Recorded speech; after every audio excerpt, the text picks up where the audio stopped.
Dans mes précédentes vidéos, j'ai essayé de donner une vue d'ensemble de la publicité sur les réseaux sociaux pour développer une audience sur les plateformes de streaming. Et comme tu as pu le constater, c'est un sujet touffu et complexe. Dans cette vidéo, je vais te parler d'une technique plus simple et donc beaucoup plus connue et beaucoup plus utilisée qui est le placement en playlist. Il existe plusieurs services pour ça, dont je comparerai l'efficacité un peu plus tard, mais globalement, le fonctionnement est le même pour tous. Pour illustrer, je vais prendre Groover, qui est le plus connu en France. Donc, tu soumets ton morceau via ce service et tu payes pour que des curateurs de playlists que tu sélectionnes parmi leur catalogue l'écoutent et te fassent un retour. L'argent que tu mets est réparti entre le curateur et le service à la condition que tu obtiennes un retour. Là, il y a trois cas de figure. Un, les curateurs qui ne répondent pas, pour ça tu ne dépenses rien. Deux, les curateurs qui répondent négativement. Là, ton budget est dépensé parce qu'on considère qu'une réponse négative, si elle est accompagnée d'explications et de conseils, ça a de la valeur. Alors c'est vrai bien sûr, mais souvent quand tu as un retour négatif, l'explication est assez laconique et franchement, t'en tires pas grand-chose. Et trois, les curateurs qui répondent positivement. Et là, ton budget est dépensé et ton morceau se retrouve placé sur une playlist. Et les auditeurs de cette playlist vont pouvoir écouter ton morceau et donc générer des streams. Il n'y a donc pas de difficulté technique pour la mise en œuvre. Par contre, il y a une difficulté à s'orienter dans l'offre pléthorique pour ce genre de service.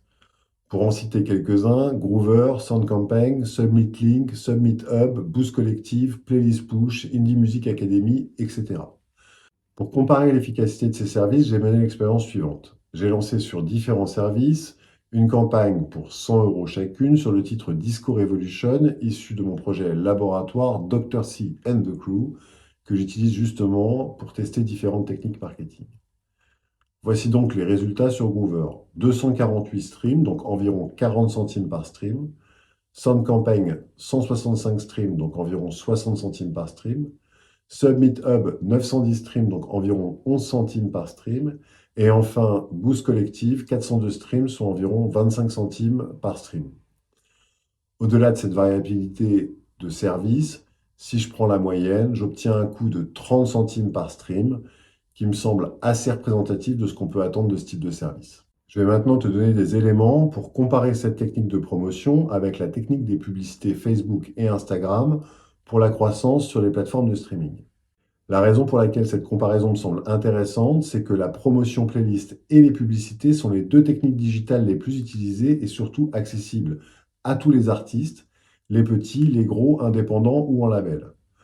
L'autre raison, c'est parce que ça permet d'illustrer un concept souvent mal compris, à savoir la différence entre un auditeur actif et un auditeur passif. Via mon expérience, j'ai donc un coût par stream d'environ 30 centimes quand j'utilise des services de placement en playlist. Étrangement, c'est le coût par résultat que j'observe chez mes clients pour une publicité moyennement performante et lancée sur des audiences en Europe et aux États-Unis. Pour être précis, j'obtiens généralement un meilleur résultat et je déconseille de poursuivre la diffusion d'une campagne quand je suis au-dessus de ce coût par résultat de 30 centimes. Maintenant, au-delà du coût par résultat, il est important de s'intéresser à la qualité du résultat obtenu et là, il y a une énorme différence. Avec la promotion playlist, tu obtiens des streams par des auditeurs qui écoutent donc une playlist et même s'ils trouvent ton morceau bien, il est extrêmement rare qu'un auditeur quitte la playlist qu'il est en train d'écouter pour aller sur ta page artiste, découvrir ton univers et tes autres titres. On parle alors d'un auditeur passif. Au contraire, avec la publicité sur Facebook et Instagram, l'auditeur te découvre depuis ton profil artiste sur les réseaux et il est ensuite dirigé directement vers ta page artiste sur les plateformes de streaming. Ou encore mieux, sur une de tes playlists personnelles où il pourra découvrir tous tes titres et entrer pleinement dans ton univers. De plus, si tu as fait tes campagnes proprement, tu pourras ensuite recibler cet auditeur pour faire la promotion de tes prochaines sorties, de tes concerts et éventuellement de tes produits dérivés. On parle alors d'auditeurs actifs. Autre point de comparaison, avec la promotion playlist, tu ne maîtrises ni la durée pendant laquelle ton morceau sera présent sur une playlist, ni la position du morceau à l'intérieur de la playlist. Sachant qu'il y a évidemment une grosse différence d'impact selon que ton morceau est en première ou en dernière position. Avec la publicité, c'est toi qui décides combien de temps tu diffuses et bien évidemment, c'est uniquement ton ou tes morceaux qui seront écoutés, pas ceux d'autres artistes. Enfin, contrairement à la promotion playlist, avec les publicités, tu peux maîtriser précisément la géographie sur laquelle tu développes ton audience, ce qui peut être très utile dans l'optique de développer une audience pour le live. Pour illustrer ce point sur les auditeurs passifs, j'ai trouvé cet exemple dans la donnée d'un de mes clients qui avait justement réalisé une campagne de placement en playlist. On voit une forme typique en cloche, avec une croissance d'audience pendant le temps durant lequel le morceau figure dans la playlist, puis un retour à zéro dès que le morceau sort de la playlist. On peut faire ressortir plus clairement la notion d'auditeur passif en comparant les écoutes du morceau depuis la playlist avec les écoutes du morceau directement depuis la page de l'artiste. On voit que les auditeurs écoutent depuis la playlist et ne convergent à aucun moment vers la page de l'artiste. Une fois que le morceau sort de la playlist, les auditeurs repartent avec la playlist. J'ai pris cet exemple car il est assez caricatural de l'aspect négatif de cette approche. Il faut noter qu'on peut tout de même tirer de meilleurs résultats avec cette approche, notamment via des curateurs de playlists engagés sur ta musique qui maintiennent longtemps ton morceau et en bonne position dans leur playlist.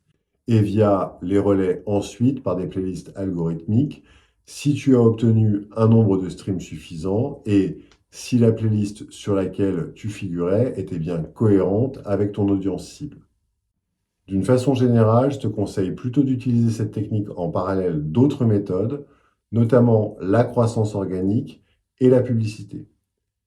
Plus spécifiquement, je te conseille d'utiliser le placement en playlist si tu as besoin de donner un coup de boost à ton audience dans les premiers jours qui succèdent à une sortie de single et de le faire dans le but de permettre le plus rapidement possible l'accès de ton morceau aux playlists algorithmiques et de le faire encore plus spécifiquement sur Spotify, car c'est la plateforme sur laquelle les playlists algorithmiques sont les plus puissantes et les plus nombreuses. Je développerai d'ailleurs plus en détail le sujet des playlists algorithmiques et des méthodes pour y accéder dans de futurs contenus.